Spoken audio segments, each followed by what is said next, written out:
अब हम miscellaneous exercise start करने जा रहे हैं इस चैप्टर 3D ज्योमेट्री का। तो जो फर्स्ट क्वेश्चन है उसमें हमारे पास दो लाइन है जो दो अलग अलग पॉइंट को ज्वाइन कर रही है। जो फर्स्ट लाइन है वो ज्वाइन कर रही है ओरिजिन टू द पॉइंट 2,1,1। तो इस लाइन का हम डायरेक्शन रेशियो देख सकते हैं 2 - 0 2, 1 - 0 1 और 1 - 0 1 हो जाएगा। और जो सेकंड पॉइंट है उसका डायरेक्शन रेशियोज है 3, 5 - 1 और 4, 3 -1। तो अगेन अगर हमें इसका डायरेक्शन रेशियो लिखना है तो हम देख सकते हैं 4 - 3 1, 3 - 5 -2 और -1 -1 यानी 0। तो ये सेकंड लाइन का डायरेक्शन रेशियो हो जाएगा। और अब हमें ये प्रूफ करना है कि ये दोनों लाइन परपेंडिकुलर है। तो दोनों लाइन का हमें डायरेक्शन रेशियोज पता है, तो जस्ट दोनों का अगर डॉट प्रोडक्ट निकालें डायरेक्शन रेशियोज का, तो 2 × 1 प्लस 1 × -2 प्लस 1 × -2 प्लस 1 × 0। तो हम देख सकते हैं कि ये बराबर हो जाएगा 2 - 2 + 0 या फिर 0 + 0 के। तो ये 0 है। तो दोनों लाइन का अगर हम एज्यूम कर लेते हैं कि direction ratios A1 B1 C1 है, A2 B2 C2 है, तो जो प्रोडक्ट हम देखते हैं परपेंडिकुलरिटी की condition A1 A2 + B1 B2 + C1 C2 = 0 उसको सेटिस्फाई कर रही है ये दोनों लाइन। तो ये दोनों लाइन परपेंडिकुलर हो गई। क्वेश्चन नंबर 2 में हमारे पास दो म्यूचुअली परपेंडिकुलर लाइंस है जिसका direction cosines respectively L1 M1 N1 और L2 M2 N2 है। तो ये दोनों आपस में परपेंडिकुलर है। और अब हमें ये प्रूफ करना है कि कोई ऐसी लाइन जो इन दोनों के परपेंडिकुलर हो उसका direction cosines M1 N2 - M2 N1 N1 L2 - N2 L1 और L1 M2 - L2 times M1 हो जाएगा। तो अगर ये दोनों लाइन आपस में म्यूचुअली परपेंडिकुलर है और हमें किसी ऐसे लाइन का डायरेक्शन कोसाइंस चाहिए जो इन दोनों के परपेंडिकुलर है, तो किसी ऐसी लाइन का डायरेक्शन जो इन दोनों के परपेंडिकुलर हो उसका डायरेक्शन इन दोनों के क्रॉस प्रोडक्ट के डायरेक्शन में होगा, यानी L1 M1 और N1। तो इन दोनों के क्रॉस प्रोडक्ट का डायरेक्शन अगर हम फाइंड आउट कर लें तो उसी डायरेक्शन में इन दोनों के परपेंडिकुलर लाइन लाई करेगी। ये दोनों आपस में म्यूचुअली परपेंडिकुलर है, तो दोनों के परपेंडिकुलर लाइन इन दोनों के क्रॉस प्रोडक्ट के डायरेक्शन में लाई करेगी। ये बात हम वेक्टर से जानते हैं। तो अब हम दोनों के क्रॉस प्रोडक्ट को इवैल्यूएट कर सकते हैं। दोनों का क्रॉस प्रोडक्ट हम देख सकते हैं। अगर हम आई कैप देखें तो आई cap M1 N2 - M2 N1 हो जाएगा, M1 N2 - M2 N1। और उसी तरह जे कैप और के कैप जो हमें चाहिए, जिस डायरेक्शन कोसाइंस जो हमें प्रूफ करना है N1 L2 - L2 L1 उसके बराबर हो जाएगा। तो अंडरलाइन कॉन्सेप्ट इस क्वेश्चन का जस्ट यही था कि दोनों के म्यूचुअली परपेंडिकुलर जो लाइन होगी वो दोनों के क्रॉस प्रोडक्ट के डायरेक्शन के अलोंग लाई करेगी। क्वेश्चन नंबर 3 में हमें एंगल बताना है between the lines whose direction ratios are ABC और सेकंड लाइन का डायरेक्शन रेशियोज है B - C, C - A और A - B। तो जो हम डॉट प्रोडक्ट इवेल्युएट करते हैं इस दोनों डायरेक्शन रेशियोज के वेक्टर का, वो अगर इवेल्युएट करें यहाँ पर तो वो हो जाएगा A times B - C plus B times C - A plus C times A - B।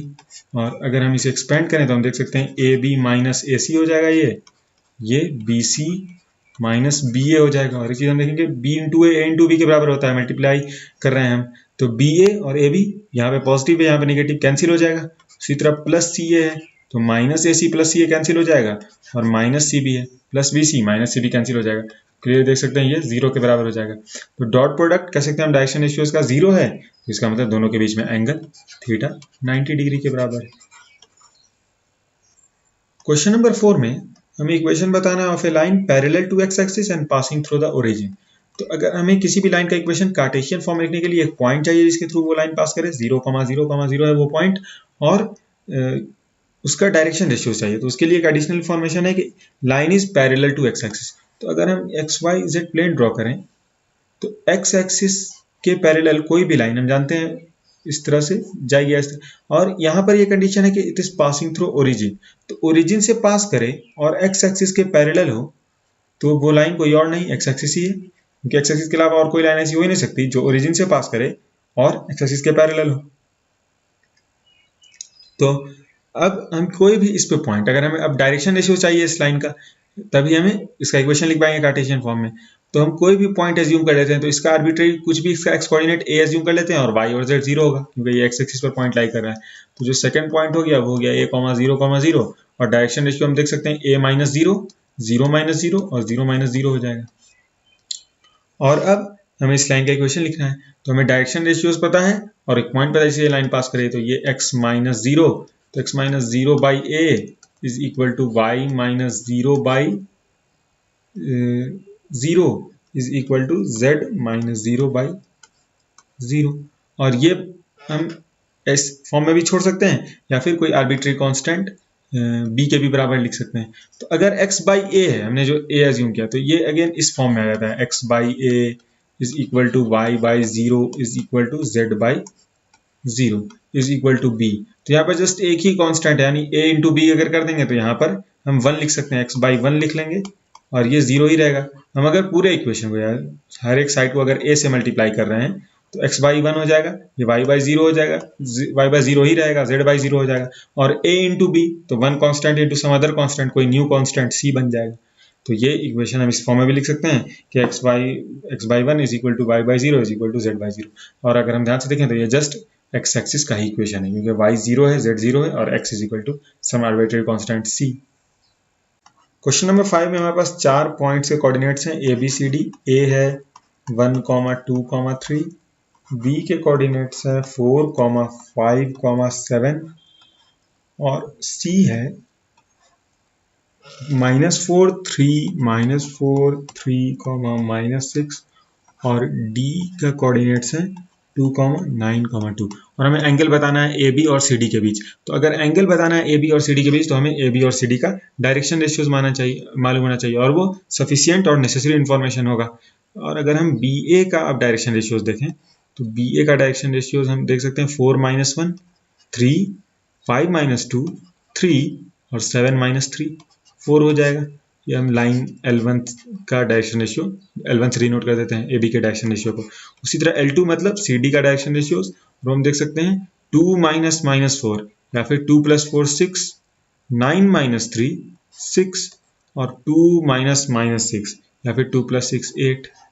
तो हमें इस क्वेश्चन में एंगल बताना है इसके बीच। लेकिन एक चीज अगर हम ऑब्जर्व करें, यहाँ पर हमें डॉट प्रोडक्ट या फिर फॉर्मूला में वैल्यू डालने की जरूरत नहीं है। हम देख सकते हैं कि ये प्रोपोर्शनल है, यानी एक दूसरे का डायरेक्शन रेशियो हम क्लियरली देख सकते हैं कि 3/6 ये बराबर हो जाएगा 3/6 के और ये बराबर हो जाएगा Z1 इसका C1/C2, यानी A1/A2 is equal to B1/B2 is equal to C1/C2। इस कंडीशन को ये सेटिस्फाई कर रहा है। तो हम जानते हैं कि ये एक ही केस में होता है जब दोनों लाइन पैरेलल हो।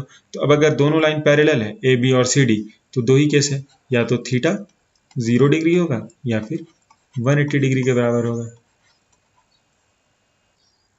क्वेश्चन नंबर 6 में हमारे पास दो लाइंस है और अगर वो परपेंडिकुलर है तो हमें के का वैल्यू बताना है। तो मैं यहाँ पर लाइंस का इक्वेशन नहीं लिख रहा क्योंकि हमें जिस बात से जरूरत है वो जस्ट डायरेक्शन रेशियो है दोनों लाइन का। हम देख सकते हैं फर्स्ट लाइन का डायरेक्शन रेशियो दोनों स्टैंडर्ड फॉर्म में है। तो जो डिनोमिनेटर है x/1 by A Y by 2 by B, तो ए बी सी को हम यहाँ पर नोट कर लेंगे, वो डायरेक्शन रेशियो हो जाएगा। -3 है, 2k है और 2 है फर्स्ट लाइन का डायरेक्शन रेशियो। सेकेंड लाइन का डायरेक्शन रेशियो हम देख सकते हैं 3k है, 1 है और -5 है। तो अब हम अगर k का वैल्यू बताना है तो हमें इस इक्वेशन से बताना होगा कि दोनों का डॉट प्रोडक्ट दोनों के डायरेक्शन रेशियोज का वो 0 हो जाए, यानी -3 × 3k plus 2k × 1 plus 2 times -5 ये 0 के बराबर हो जाए। तो हम देख सकते हैं -9k प्लस 2k -10 ये 0 के बराबर हो रहा है। यहाँ पर -7k मिल रहा है, तो -7k को अगर हम RCS से ले जाते हैं तो हमें वो 7k हो जाएगा और -10 एज इट इज रहेगा। तो k का वैल्यू हमें मिल गया यहाँ से -10/7 के बराबर। क्वेश्चन नंबर 7 में हमें वेक्टर इक्वेशन बताना है। तो स्ट्रेट लाइन पासिंग थ्रू 1, 2, 3, तो इस वेक्टर के थ्रू या इस पॉइंट के थ्रू पासिंग स्ट्रेट लाइन का वेक्टर इक्वेशन। तो सबसे पहले इसे पोजीशन वेक्टर के फॉर्म में लिख लेंगे। तो 1, 2, 3 है, ये हो जाएगा i cap plus 2j cap j cap plus 3k cap और साथ में है perpendicular to the plane r dot i cap plus 2j cap minus 5k cap plus 9 is equal to 0। तो हम देख सकते हैं कि ये vector I cap plus 2j cap minus 5k cap, ये अगर प्लेन का इक्वेशन है तो ये वेक्टर उसके नॉर्मल वेक्टर का, यहाँ पर ये वेक्टर हम लिखते हैं उसके नॉर्मल को रिप्रेजेंट करता है।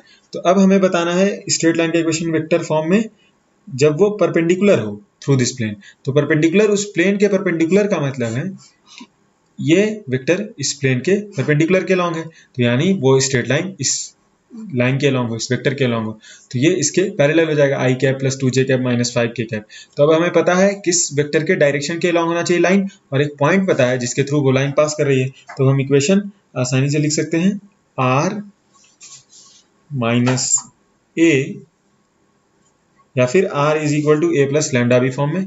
तो a हम देख सकते हैं initial vector I cap plus 2j cap plus 3k cap है, I cap plus 2j cap plus 3k cap plus lambda times this vector, lambda यहाँ पर कोई भी आर्बिट्री कांस्टेंट है, और ये वेक्टर इसके डायरेक्शन में ये लाइन होगी I cap plus 2j cap minus 5k cap. तो ये वेक्टर इक्वेशन हो जाएगा डिजायर्ड स्ट्रेट लाइन का।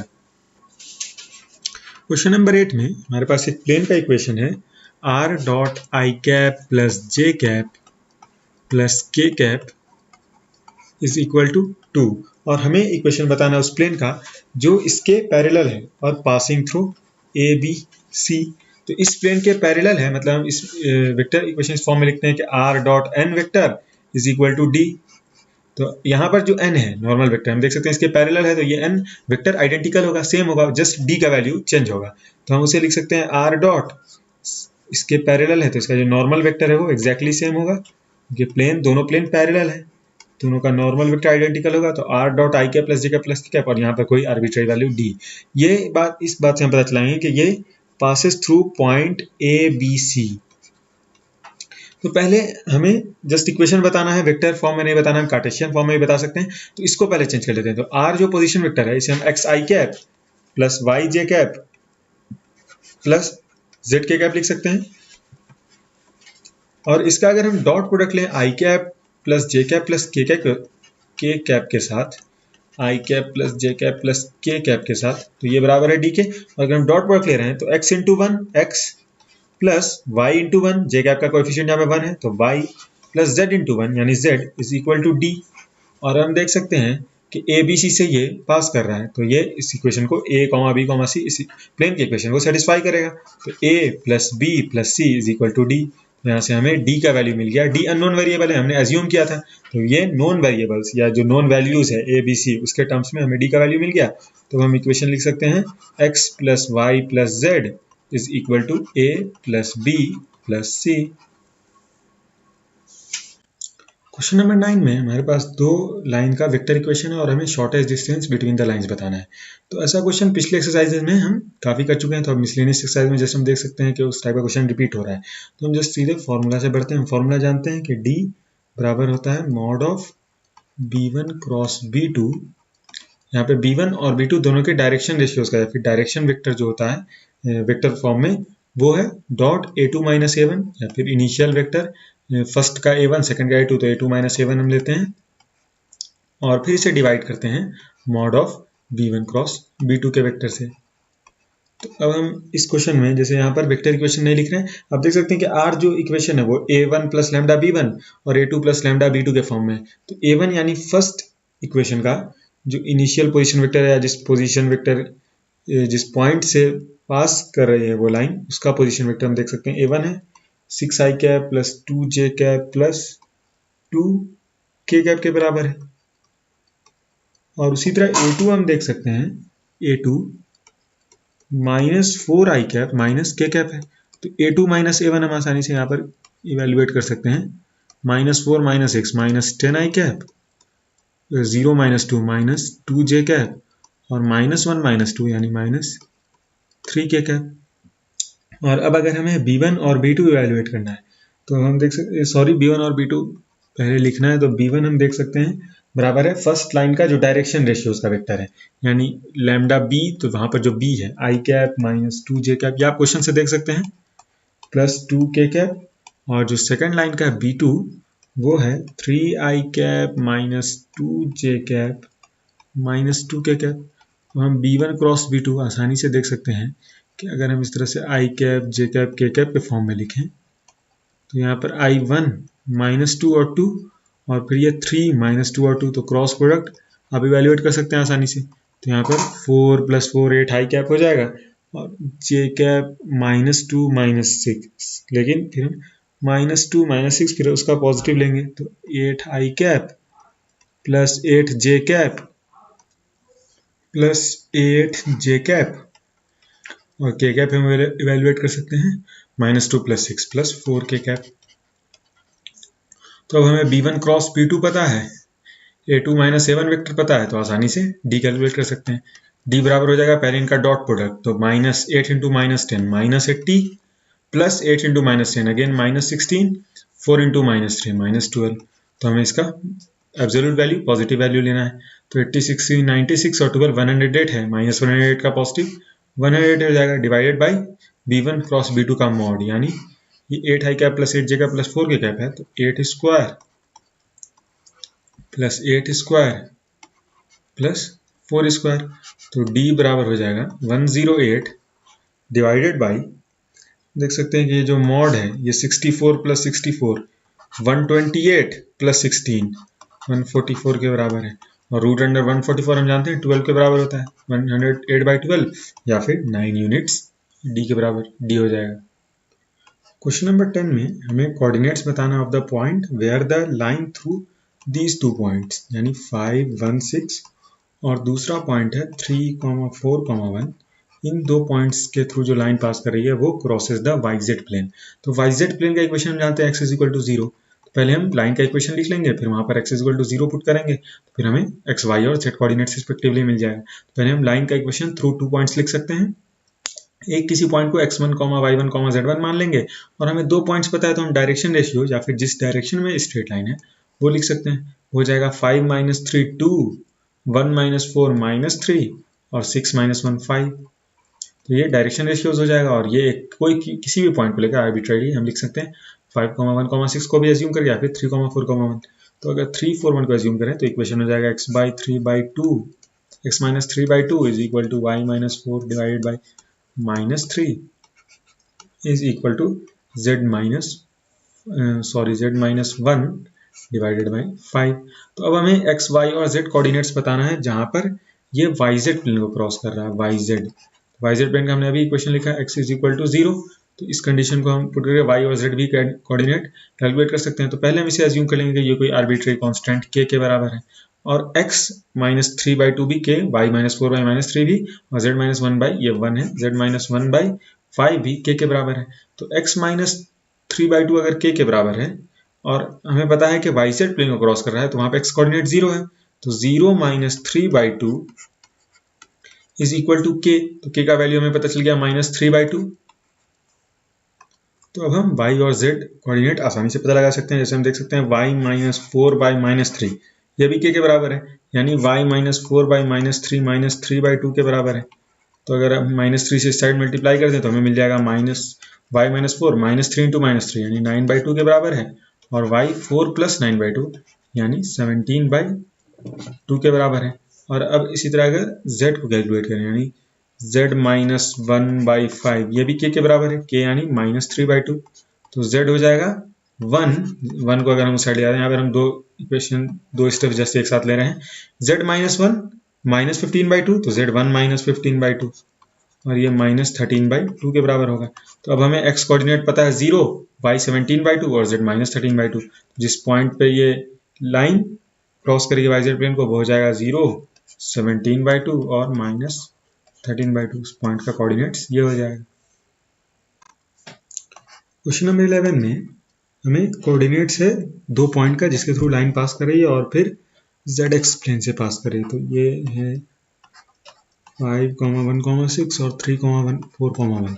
जस्ट पिछले क्वेश्चन से सिमिलर क्वेश्चन है, एक्सेप्ट इस क्वेश्चन में डिफरेंस है कि पिछले क्वेश्चन में YZ प्लेन से इंटरसेक्शन बताना था, इस दोनों पॉइंट से पासिंग लाइन का, इस केस में ZX प्लेन से बताना है। तो ZX प्लेन का इक्वेशन हम y = 0 का यूज करेंगे। तो पहले लाइन का इक्वेशन लिख लेते हैं। तो लाइन का इक्वेशन हम डायरेक्ट लिख सकते हैं किसी भी एक पॉइंट को लेके, x - 3 डिवाइडेड बाई a हम जानते हैं 5 - 3 हो जाएगा। जो डायरेक्शन रेशियोज है वो हम इसी तरह निकालेंगे, 5 - 3 1 - 4।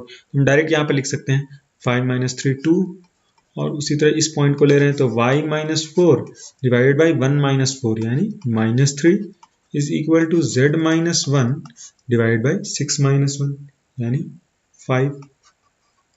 तो अब हम देख सकते हैं इसे अगर हम लैम्डा के इक्वल कर दें तो y इज इक्वल टू 0, ये कंडीशन है, यानी y minus 4 is equal to minus 3 lambda, और यहाँ पर y 0 है, तो y अगर 0 हो गया तो lambda is equal to minus 4 by minus 3, या फिर लैम्डा का वैल्यू हमें मिल जाएगा 4 बाई 3, और y कोऑर्डिनेट भी हमें पता चल गया 0, तो हमें जस्ट x और z कोऑर्डिनेट फाइंड आउट करना है। तो x माइनस 3 डिवाइडेड बाई 2 ये 4 बाई 3 के बराबर है, तो x माइनस 3 2 इंटू 4 8 बाई 3 हो जाएगा, और x 3 प्लस 8 बाई 3 यानी 17 बाई 3 के बराबर हो जाएगा। और उसी तरह हम y इवेल्युएट कर सकते हैं, सॉरी y तो 0 है, z इवेल्युएट कर सकते हैं, z माइनस 1 बाई 5 लैम्डा के बराबर है, लैम्डा यानी 4 बाई 3, 5 इंटू 4 बाई 3 20 बाई 3, तो z 1 प्लस 20 बाई 3 या फिर 23 बाई 3। तो हम देख सकते हैं जो पॉइंट हमें मिल जाएगा वो हो जाएगा x 17 बाई 3, y 0 और z 23 बाई 3। तो ये रिक्वायर्ड पॉइंट का कोऑर्डिनेट्स है। क्वेश्चन नंबर 12 में हमें कोऑर्डिनेट्स बताना है उस पॉइंट का जहां से line through these 2 points 3, minus 4, 5 और दूसरा पॉइंट 2, माइनस 3, 1 इस दोनों लाइन के थ्रू जो इस दोनों पॉइंट के थ्रू जो लाइन होगी वो इस प्लेन को यहाँ पे क्रॉस करती है। 2x plus y plus z is equal to 7 उस पॉइंट का कोऑर्डिनेट्स बताना है। तो पहले हम इक्वेशन लिख लेंगे k के टर्म्स में या फिर लैम्डा के टर्म्स से, जो भी वेरिएबल हम एज्यूम करें, तो किसी एक पॉइंट को ये मान के x minus 2 divided by 3 minus 2 1 is equal to y minus minus 3 या फिर y plus 3 divided by minus 4 minus 3, तो माइनस 4 में से अगर माइनस 3 घटाएंगे तो माइनस 1 बचेगा, z minus 1 divide by minus 5 minus 1 minus 6, और इसे k एज्यूम कर लेते हैं। तो अब हम देख सकते हैं x बराबर हो जाएगा x माइनस 2 बराबर हो जाएगा 1 इंटू के, तो x बराबर हो जाएगा k प्लस 2 के, या आप इवेल्युएट कर सकते हैं, यहाँ पर जस्ट हमने कैलकुलेशन किया है, इस इक्वेशन को सॉल्व किया है, x minus 2 by 1 is equal to k, और उसी तरह से y भी देख सकते हैं, y प्लस 3 माइनस k, तो y माइनस 3 माइनस k हो जाएगा, और z बराबर हो जाएगा, देख सकते हैं z माइनस 1, तो z बराबर है 1 माइनस 6 के। तो अब हम इस इक्वेशन में वैल्यू पुट करेंगे, k का वैल्यू वहां से हमें मिलेगा और फिर हम x, y और z कोऑर्डिनेट बता सकते हैं वहां से। तो अगर हम इस इक्वेशन में, क्योंकि ये जो कोऑर्डिनेट है k प्लस 2 ये इस लाइन के टर्म्स में है, ये जो आर्बिट्ररी कोई भी कांस्टेंट है इसके टर्म्स में k प्लस 2 माइनस 3 माइनस के, लेकिन ये जो पॉइंट होगा k प्लस 2 माइनस 3 माइनस के 1 माइनस 6 के, ये इस प्लेन पे लाई करना चाहिए, क्योंकि हमें स्ट्रेट लाइन पे ऐसा पॉइंट बताना है जो एक स्ट्रेट लाइन पर एक ऐसा पॉइंट जिसके थ्रू पास कर रहा है लेकिन इस प्लेन पर लाई कर रहा है, तो वो पॉइंट हमें बताना है। तो हमें k का वैल्यू इस प्लेन में सॉल्व करने से मिल जाएगा, क्योंकि वो पॉइंट इस प्लेन की इक्वेशन को सेटिस्फाई कर रहा होगा, और एक बार हमें k का वैल्यू मिल गया तो हम ये पॉइंट x, y और z कोऑर्डिनेट k के टर्म्स में हमें पता है, हम यहाँ से वैल्यू लिख सकते हैं। तो 2 इंटू x k प्लस 2 है, 2k plus 2 plus y minus 3 minus के है, प्लस z 1 माइनस 6 के है, ये 7 के बराबर। तो अगर हम इस इक्वेशन को सॉल्व करें तो 2k हमें यहाँ से मिला, यहाँ से माइनस के, यहाँ से माइनस 6 के, यहाँ से प्लस 4 माइनस 3 प्लस 1, ये 7 के बराबर। यहाँ से हम देख सकते हैं हमें 2k माइनस के माइनस 7 के माइनस 5 के मिलेगा, और ये वैल्यू 4 प्लस 1 5 माइनस 3 2 है, या फिर 2 को अगर उस साइड ले जाएंगे तो ये 7 माइनस 2 हो जाएगी। तो हम लिख सकते हैं 5k, अगर माइनस 1 से दोनों साइड को मल्टीप्लाई कर दें तो ये 5 या जस्ट ऐसे रहने देते हैं, माइनस 5k, ये 7 माइनस 2 5, तो k बराबर हो जाएगा 5 डिवाइडेड बाई माइनस 5k, यानी k का वैल्यू 1 हो जाएगा, सॉरी माइनस 1 हो जाएगा। तो अब अगर माइनस 1 यहाँ पुट करते हैं x, y और z में, तो हमें x, y और z कोऑर्डिनेट मिल जाएगा। देख सकते हैं x हो जाएगा k प्लस 2 माइनस 1 प्लस 2, यानी माइनस 1 प्लस 2 1 हो जाएगा, फिर माइनस 3 माइनस के, माइनस 3 माइनस के, के माइनस 1 है तो माइनस के प्लस 1 हो जाएगा, माइनस 3 प्लस 1 हमें माइनस 2 मिल जाएगा, और z 1 माइनस 6 इंटू के है, यानी 1 माइनस 6 इंटू माइनस 1 है, ये 1 प्लस 6 हो जाएगा 7, तो z कोऑर्डिनेट 7 हो जाएगा। तो जो पॉइंट्स का हमें डिजायर्ड कोऑर्डिनेट चाहिए वो 1, माइनस 2, 7 हो जाएगा। क्वेश्चन नंबर 13 में हमें इक्वेशन ऑफ द प्लेन बताना है पासिंग थ्रू द पॉइंट -1, 3, 2 और perpendicular to each of the planes, तो दो प्लेन्स के परपेंडिकुलर है, तो वो दोनों प्लेन्स है x plus 2y plus 3z is equal to 5। यहाँ पर हम प्लेन का इक्वेशन लिख दे रहे हैं, लेकिन जस्ट अगर हमें दो प्लेन के परपेंडिकुलर कोई प्लेन बताना है तो हमें जस्ट उसके डायरेक्शन रेशियो से मतलब होता है। सेकंड में 3x plus 3y plus z is equal to 0, जो फर्स्ट का डायरेक्शन रेशियो है हम देख सकते हैं रिस्पेक्टिवली 1 है, 2 है, 3 है, और सेकंड का 3 है और 1 है। तो अब हम जस्ट इसका क्रॉस प्रोडक्ट ले लेंगे, क्योंकि जो दोनों के परपेंडिकुलर प्लेन होगा वो दोनों के क्रॉस प्रोडक्ट के अलोंग लाई करेगा। तो दोनों का अगर हम क्रॉस प्रोडक्ट ले लेते हैं तो हमें डायरेक्शन मिल जाएगा जिसके अलोंग वो प्लेन लाई कर रहा होगा। देख सकते हैं ये 2 इंटू 1 माइनस 9, तो 2 माइनस 9 आई कैप यानी माइनस 7 आई कैप हो जाएगा। जे कैप देखें तो 1 माइनस 9 माइनस 8, लेकिन जे कैप के लिए हम प्लस 1 से मल्टीप्लाई करेंगे तो प्लस 8 जे कैप हो जाएगा। और के कैप 3 माइनस 6 यानी माइनस 3 के कैप। तो अब हमें वो वेक्टर मिल गया डायरेक्शन रेशियोज का जिसके अलोंग ये दोनों के जो परपेंडिकुलर प्लेन होगा वो लाई करेगा, तो उसका डायरेक्शन रेशियोज दे सकते हैं माइनस 7 है, 8 है और माइनस 3 है। तो अब हम इसका इक्वेशन लिख सकते हैं, इसका डॉट प्रोडक्ट ले लेंगे x, y, z के साथ जो पोजीशन वेक्टर है r। हम जानते हैं अगर हमें a, b और c पता चल गया तो जो इक्वेशन होगा वो इस फॉर्म का होगा ax प्लस by, b यहाँ पर 8 है और c माइनस 3 है, तो cz is equal to d। और अब हमें ये d का वैल्यू नहीं पता, ये d का वैल्यू हमें इस बात से इवेल्युएट करना है, इस बात से पता लगाना है कि हमें ये प्लेन -1, 3, 2 से पास कर रहा है। तो अगर हम x के बदले -1, y 3 और z 2 पुट करते हैं तो -7 इंटू -1 प्लस 8 इंटू 3 से हम ब्रैकेट में कर सकते हैं -7 इंटू -1 माइनस 3 इंटू 2, ये d के बराबर हो जाएगा। तो d का वैल्यू हम देख सकते हैं हमें मिल जाएगा 7 प्लस 24 माइनस 6, तो d का वैल्यू हमें मिल गया 7 प्लस 24 31 माइनस 6 25 के बराबर। तो हम इक्वेशन लिख सकते हैं, अगर हम -7x को इस साइड ट्रांसपोज कर दें तो या फिर इस पूरे इक्वेशन को, तो 7x हो जाएगा -8y हो जाएगा -3z प्लस 3z हो जाएगा और d पॉजिटिव 25 है इस साइड, तो प्लस 25 इज इक्वल टू 0। ये रिक्वायर्ड प्लेन का इक्वेशन हो जाएगा। क्वेश्चन नंबर 14 में कंडीशन है कि अगर पॉइंट्स 1, 1, P और दूसरा पॉइंट -3, 0, 1 अगर ये इक्विडिस्टेंट है एक गिवन प्लेन से, तो हमें P का वैल्यू बताना है।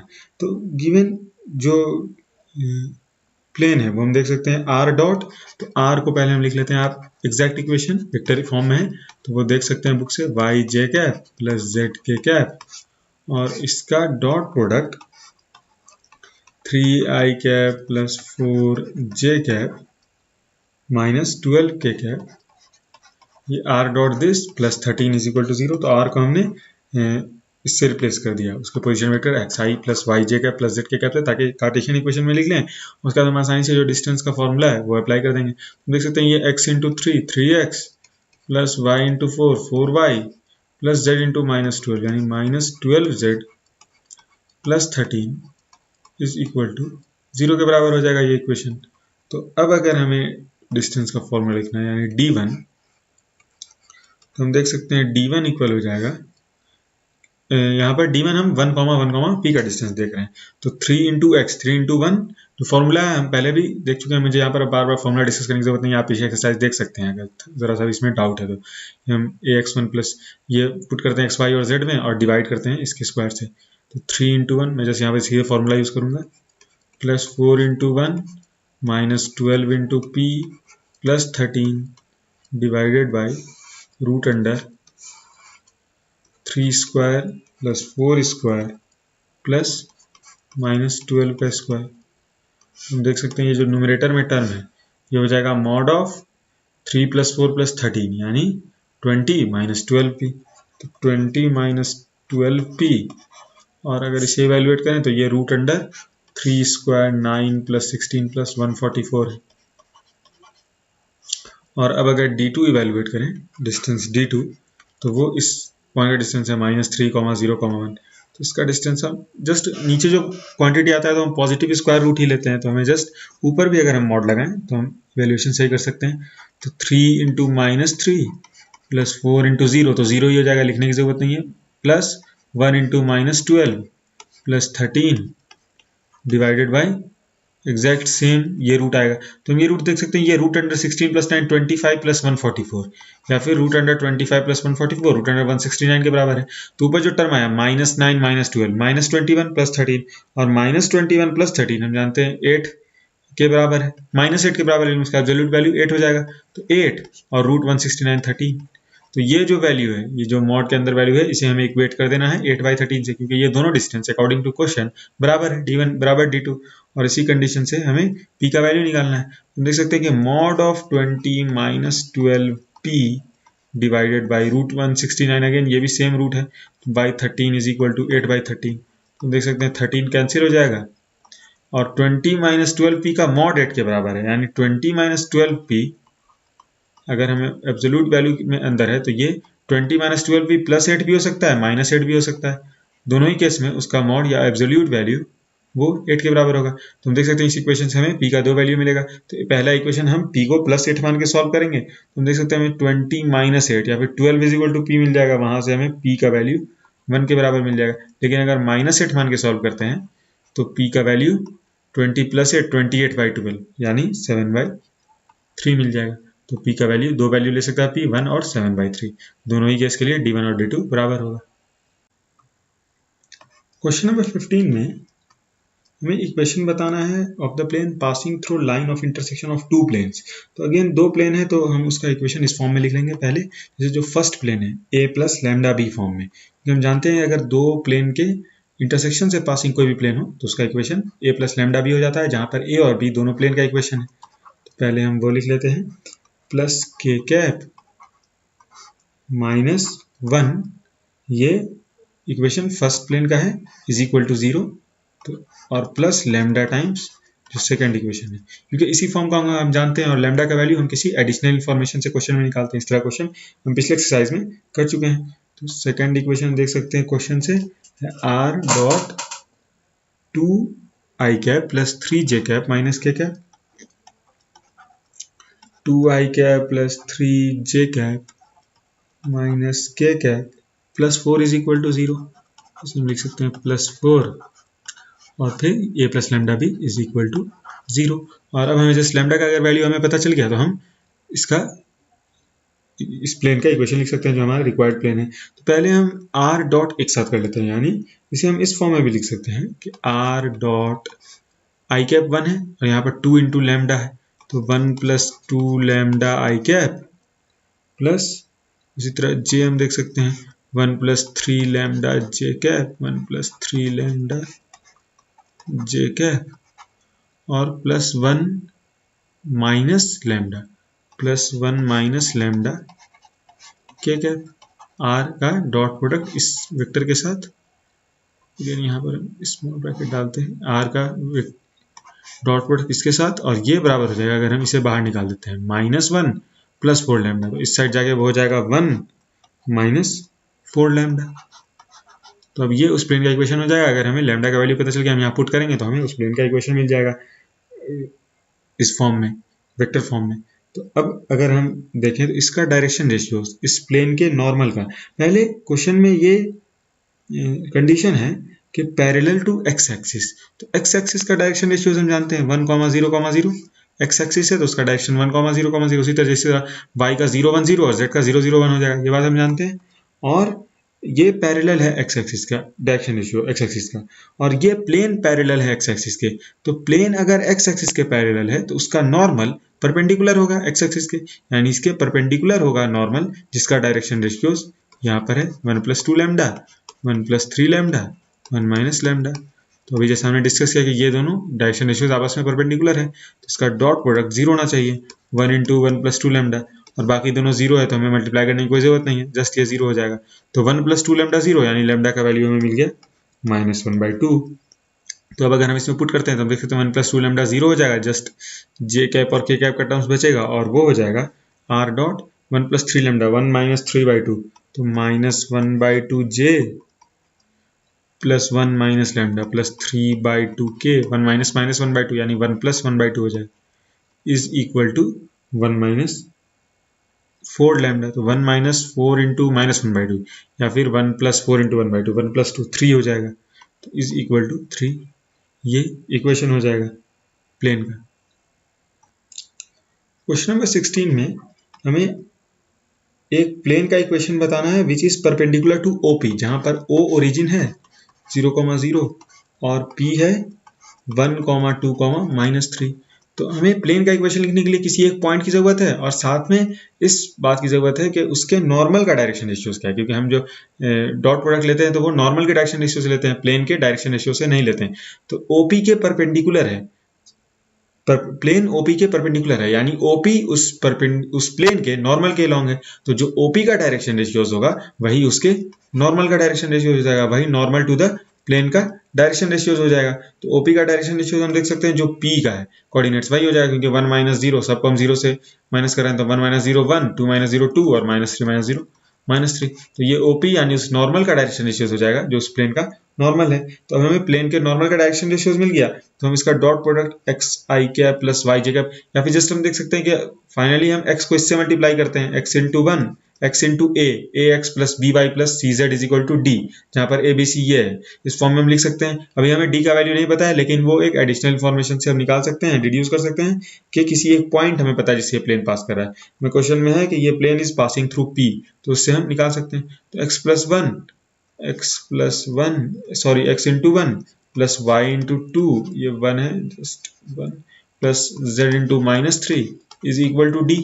ये इक्वेशन हो जाएगा किसी भी प्लेन का जिसके नॉर्मल का डायरेक्शन रेशियो 1, 2, -3 है। ax plus by plus cz is equal to d।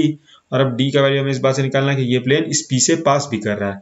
तो अब जस्ट वैल्यू पुट कर देंगे p के कोऑर्डिनेट्स का, तो 1 into 1 plus 2 into 2 plus -3 into -3 is equal to d। यहाँ से हमें d का वैल्यू देख सकते हैं मिल गया 1 प्लस 4 प्लस 9, यानी d का वैल्यू हमें मिल गया 14 के बराबर। तो इस प्लेन का इक्वेशन हो जाएगा x into 1 x plus y into 2 2y plus z into -3 यानी -3z is equal to d, और d का वैल्यू हम देख सकते हैं 14 के बराबर। क्वेश्चन नंबर 17 में हमें प्लेन का इक्वेशन लिखना है which contains line of intersection of the two planes. तो अब अगर टू प्लेन्स के लाइन ऑफ इंटरसेक्शन के अलॉन्ग कोई प्लेन है तो हम इक्वेशन लिख सकते हैं आराम से। उसका equation a plus lambda b is equal to 0 के फॉर्म में होगा, जहां पर a और b वो दोनों प्लेन है जिसके लाइन ऑफ इंटरसेक्शन से वो प्लेन पास कर रहा है। तो अब ये दोनों प्लेन का हमारे पास इक्वेशन है, तो हम लिख देते हैं r dot I cap plus, ये फर्स्ट प्लेन है a जिसे हम एज्यूम कर सकते हैं, -4 ये फर्स्ट प्लेन हो गया, plus lambda times second plane का इक्वेशन इज इक्वल टू 0 इस फॉर्म का होगा।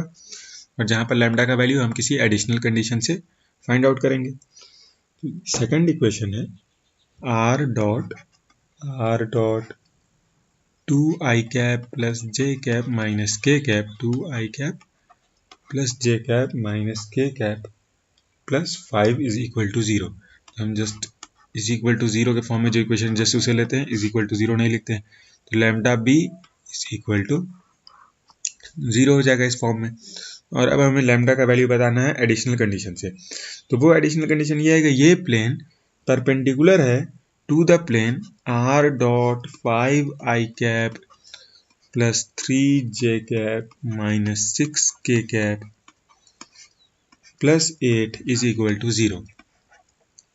तो इस इक्वेशन में अगर हम थोड़ा मॉडिफाई करें तो r डॉट आई कैप में देख सकते हैं यहाँ 1 है, यहाँ 2 लैम्डा है, तो 1 प्लस इस तरह से भी एक साथ पहले लिख सकते हैं, 1 प्लस 2 लैम्डा आई कैप प्लस 2 प्लस लैम्डा जे कैप प्लस 3 माइनस लैम्डा के कैप आई कैप जे कैप प्लस 3 माइनस लैम्डा के कैप, और इसके साथ r डॉट फिर यहाँ से -4 और प्लस 5 लैम्डा, जो उस साइड जाएगा तो 4 माइनस 5 लैम्डा हो जाएगा, तो इसे इस साइड 4 माइनस 5 लैम्डा लिख सकते हैं, और ये r dot this is equal to 4 minus 5 lambda.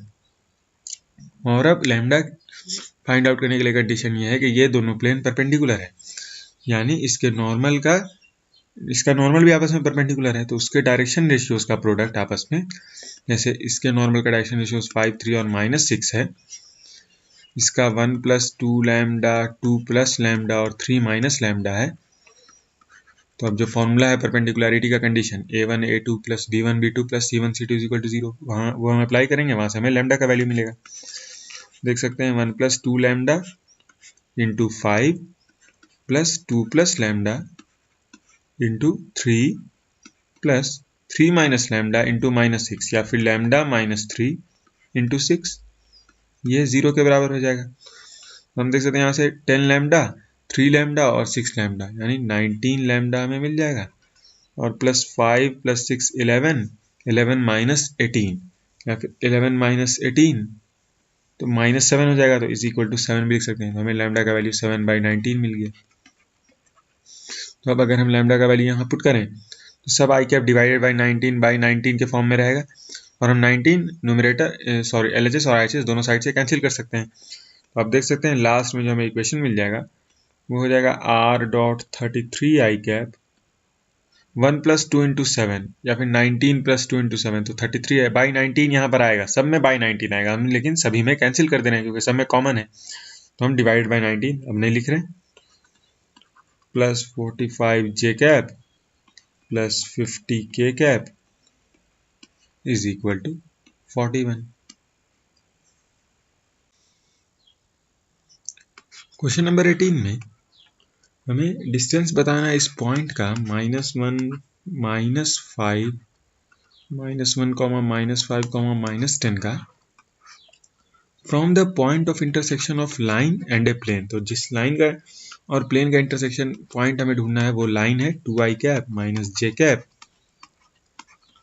Plus 2k cap plus lambda times 3i cap plus इसे एक equation a plus lambda B form में लाइन का इक्वेशन होता है हम जानते हैं, तो 3i cap plus 4j cap plus 2k cap है,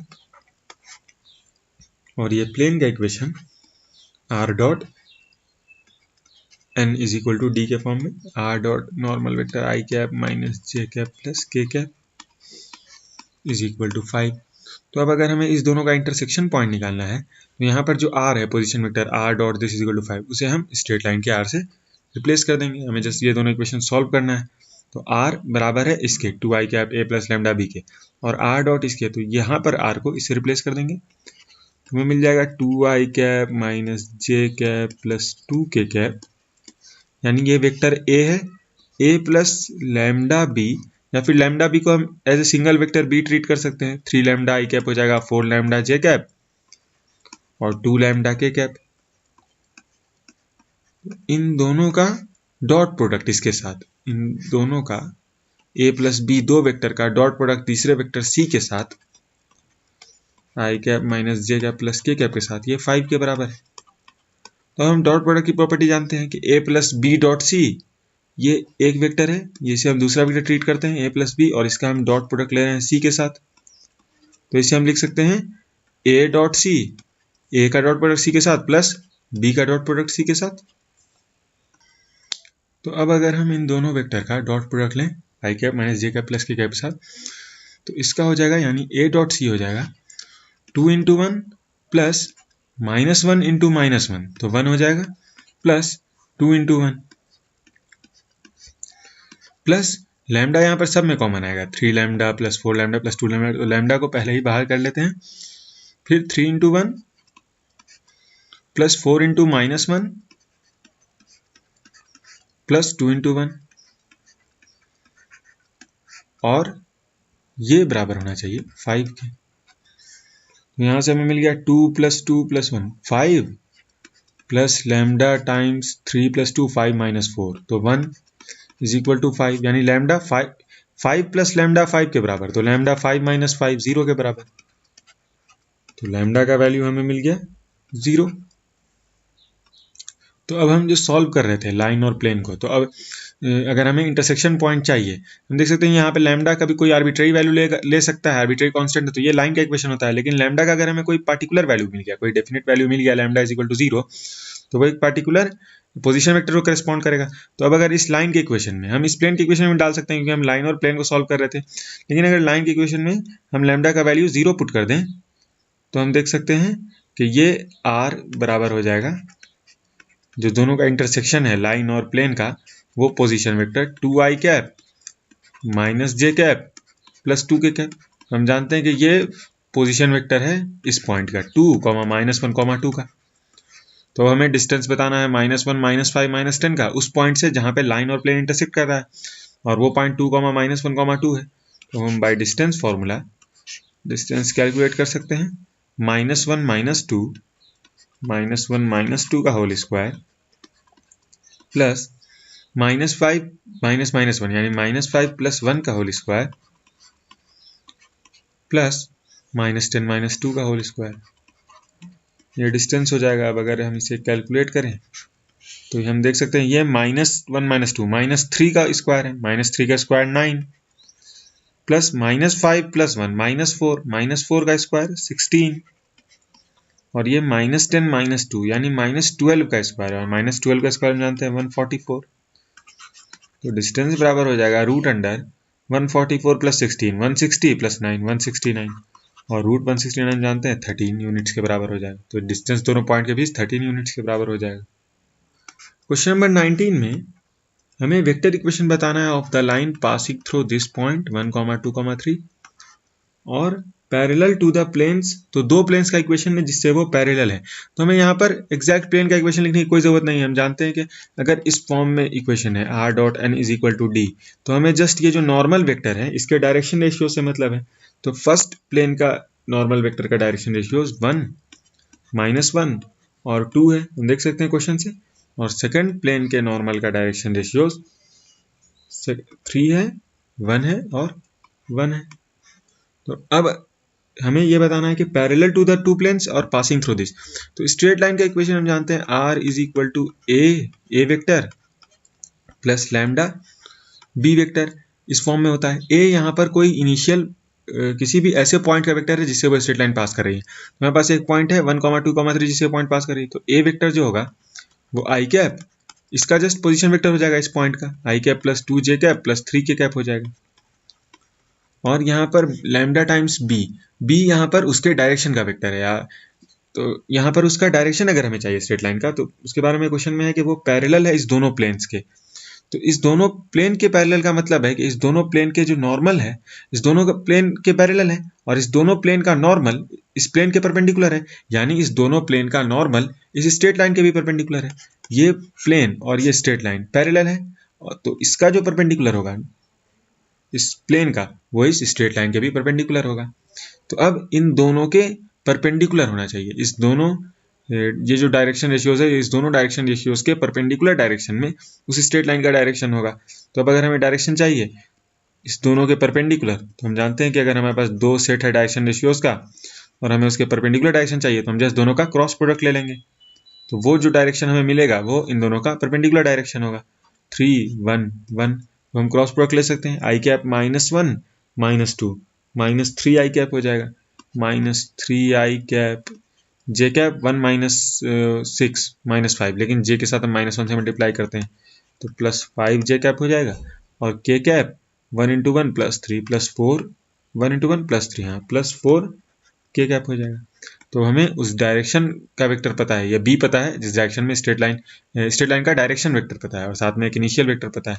तो r हम आसानी से लिख सकते हैं a + लैम्डा b, यानी i cap plus 2j cap plus 3k cap plus lambda times ये डायरेक्शन का vector -3i cap plus 5j cap plus 4k cap. Question number 20 में हमें वेक्टर इक्वेशन बताना है of the line passing through point. Again similar question है पिछले question से, just इस बार डायरेक्शन रेशियो दूसरे फॉर्म में, यानी पिछले बार था कि दो प्लेन के पैरेलल और उस प्लेन के नॉर्मल का डायरेक्शन रेशियोस था हमारे पास, तो हम उसका क्रॉस प्रोडक्ट ले रहे थे। इस बार है दो स्ट्रेट लाइन के परपेंडिकुलर, और दोनों स्ट्रेट लाइन का डायरेक्शन रेशियोज है हमारे पास। तो हम देख सकते हैं फर्स्ट जो स्ट्रेट लाइन है उसका डायरेक्शन रेशियो, हम यहाँ पर स्ट्रेट लाइन का इक्वेशन नहीं लिख रहे हैं, वो आप बुक से देख सकते हैं, हमें जस्ट उसके डायरेक्शन रेशियो से मतलब है। तो फर्स्ट लाइन का डायरेक्शन रेशियो है 3 -16 और 7, और सेकंड लाइन का डायरेक्शन रेशियो है 3, 8 और -5। तो जो डायरेक्शन होगा लाइन का, जो वेक्टर इक्वेशन लिखना है हमें जिस लाइन का, वो इस दोनों के परपेंडिकुलर होगा। तो हमें जस्ट इस दोनों का क्रॉस प्रोडक्ट ले लेना है, तो हमें उसका डायरेक्शन वेक्टर मिल जाएगा। 3 8 -5, और जो इनिशियल एक पोजीशन वेक्टर चाहिए किसी एक पॉइंट का जिससे वो पास करे वो I 1 2 -4 पॉइंट का हो जाएगा, I cap plus 2j cap minus 4k cap. तो अब अगर इन दोनों का हम क्रॉस प्रोडक्ट लें, तो क्रॉस प्रोडक्ट इवेल्युएट करना आप जानते हैं, ये I cap j cap k cap हो गया, I कैप हो जाएगा 16 × 5 80 माइनस 8 × 7 56 यानी 24 I कैप, ये बराबर हो जाएगा 24 I कैप। और B हम देख सकते हैं या फिर J कैप -15 -21 -36, लेकिन उसे -1 से मल्टीप्लाई करेंगे तो 36 J cap plus K cap 24 और प्लस 48, 24 प्लस 48 72, तो प्लस 72 के कैप। और हमें यहाँ पर डायरेक्शन वेक्टर चाहिए, तो हम डायरेक्शन को, अगर हमारे पास कोई वेक्टर है I cap plus 2j cap plus 3k cap, अगर हम उसे 16 से मल्टीप्लाई कर देते हैं या किसी भी नंबर से मल्टीप्लाई कर देते हैं तो डायरेक्शन वेक्टर सेम ही रहेगा, उसका जस्ट मैग्नीट्यूड डिफर करेगा। और हमें एग्जैक्ट डायरेक्शन चाहिए, उसके मैग्नीट्यूड से हमें फर्क नहीं पड़ता है। तो हम देख सकते हैं हम इसे सिंपलेस्ट नंबर में ला सकते हैं इस डायरेक्शन वेक्टर को, क्योंकि सब में 12 कॉमन है। तो अगर 12 से डिवाइड कर दें तो ये हो जाएगा 2I cap plus 3j cap. तो यहाँ पर किसी भी आर्बिट्री कांस्टेंट से डिवाइड या मल्टीप्लाई करने से डायरेक्शन वेक्टर को कोई फर्क नहीं पड़ता है, क्योंकि हम फाइनली a प्लस लैम्डा भी लिख रहे होते हैं। तो अगर हम किसी नंबर से b को मल्टीप्लाई या डिवाइड कर देते हैं तो लैम्डा अकॉर्डिंगली एडजस्ट हो जाएगा, क्योंकि ये कांस्टेंट उसको एडजस्ट कर लेगा। तो हम उसे सिंपलेस्ट फॉर्म में लिख सकते हैं, कोई गलती नहीं होगी। 72/6 6 के कैप हो जाएगा। तो ये डायरेक्शन वेक्टर हो गया, ये इनिशियल पोजिशन वेक्टर हो गया, a हो गया, ये b हो गया। तो हम स्ट्रेट लाइन का इक्वेशन वेक्टर फॉर्म में लिख सकते हैं, vector equation r is equal to a plus lambda b। A है I cap plus 2j cap minus 4k cap plus lambda times b vector जो है 2I cap plus 3j cap plus 6k cap के बराबर।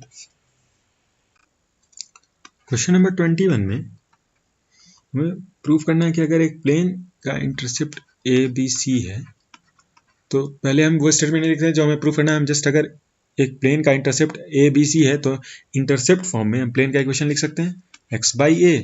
जो straight line का equation होता है उसे जस्ट एक स्टेप मॉडिफाई करना होता है, एक टर्म उसमें बढ़ाना होता है।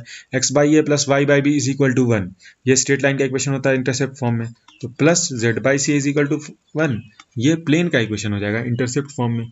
और अब इस क्वेश्चन में है कि अगर ये है ये plane at a distance p units from the origin है, p यूनिट्स, तो हमें प्रूफ करना है कि 1/a square plus 1/b square, 1/a square plus 1/b square plus 1/c square, ये बराबर हो जाएगा 1/p स्क्वायर के। तो अब किसी भी प्लेन का अगर हमें कोएफिशिएंट फॉर्म में इस तरफ से प्लेन का इक्वेशन पता है तो हम इंटरसेप्ट या उसके डिस्टेंस का formula perpendicular distance from the origin p is equal to लिख सकते हैं। जानते हैं किसी भी पॉइंट से किसी प्लेन का डिस्टेंस, अगर ये पॉइंट है 0, 0, 0, तो 0 × 1/a 0 × 1/a प्लस 0 × 1/b। इस प्लेन के इक्वेशन में x, y और z को हम जो पॉइंट का x, y और z कोऑर्डिनेट है उससे रिप्लेस करते हैं। इस तरह क्वेश्चन हम काफ़ी पहले कर चुके हैं। 0 × 1/c -1, इस साइड अगर 1 आ जाएगा, डिवाइडेड बाई रूट अंडर जो कोएफिशिएंट्स है x, y और z का उसका स्क्वायर, यानी x का कोएफिशिएंट बस 1/a है तो 1/a square plus 1/b square plus 1/c का होल स्क्वायर। तो हम देख सकते हैं कि परपेंडिकुलर डिस्टेंस ये बराबर 0 × 1/a 0, ये टर्म भी 0, ये टर्म भी 0, तो जस्ट -1 बचेगा और -1 का मॉड 1 हो जाएगा, यानी ये जो न्यूमरेटर में टर्म है मॉडुलस वो मॉड ऑफ -1 है। क्लियरली हम देख सकते हैं क्योंकि ये तीनों टर्म 0 हो रहा है और मॉड ऑफ -1 1 के बराबर होगा, यानी ये न्यूमरेटर में टर्म 1 है। तो p 1/ ये जो रूट में टर्म है इसके बराबर है, ये पूरे टर्म के बराबर।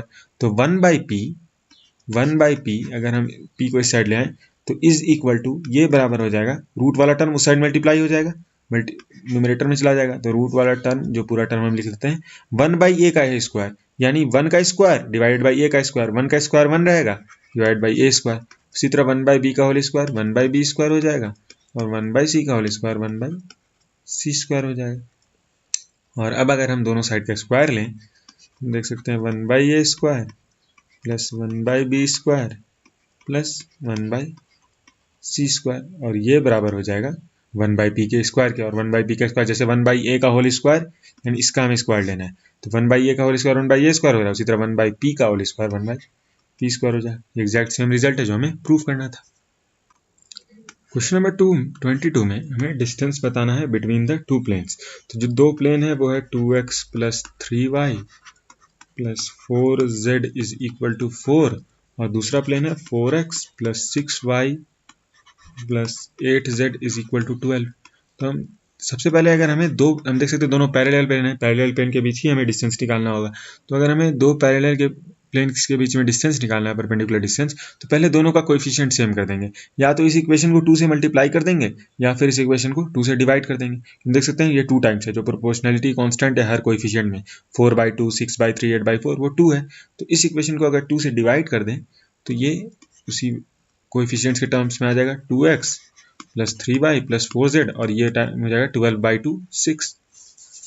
तो हम देख सकते हैं दोनों equation ax plus by plus cz के फॉर्म में है, ax plus by plus cz के फॉर्म में है, लेकिन फर्स्ट केस में d1 है इस साइड और सेकंड केस में d2 है, d1 4 है, d2 6 है दोनों इक्वेशन। तो अब अगर हमें डिस्टेंस बताना है दोनों के बीच, पैरेलल प्लेन्स के बीच, तो हम फॉर्मूला जानते हैं d2 माइनस d1 इसका mod divided by root under a square plus b square plus c square. तो अब इसमें हम वैल्यू पुट करेंगे, d2 6 है, d1 4 है, तो 6 minus 4 divided by root under ए 2 है, 2 का स्क्वायर, b 3 है, 3 का स्क्वायर, c 4 है, 4 का स्क्वायर। तो और अब अगर हम इसे इवेलुएट करें तो देख सकते हैं ये d 6 माइनस 4 का मॉड यानी 2 का mod divided by root under 2 का स्क्वायर 4, 3 का स्क्वायर 9 और 4 का स्क्वायर 16।